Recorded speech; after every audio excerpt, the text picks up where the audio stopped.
ఈరోజు మనందరం ఒకసారి ఆలోచిస్తే ఒక పవిత్రమైన దేవాలయం వెంకటేశ్వర స్వామి దేవాలయాన్ని మనం ఇక్కడ నిర్మాణం చేసుకోవాలని ఒక సంకల్పాన్ని చేశాం.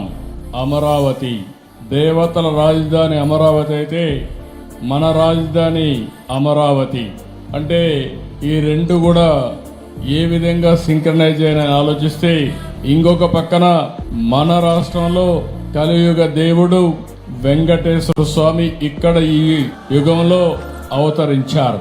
ఇది ఒక ఆలోచన.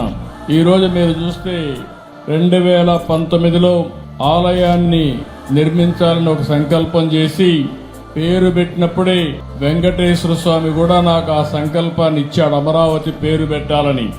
అందుకే పేరు పెట్టాం. అదే సమయంలో నేను ఒకటే ఆలోచించాను, ఈ సందర్భంగా ఒక్కసారి ఈ ప్రాంత రైతుల్ని పూర్తిగా మనస్ఫూర్తిగా మరొక్కసారి ఈ సన్నిధిలో వారందరికీ ధన్యవాదాలు, కృతజ్ఞతలు, అభినందనలు తెలియజేస్తున్నా.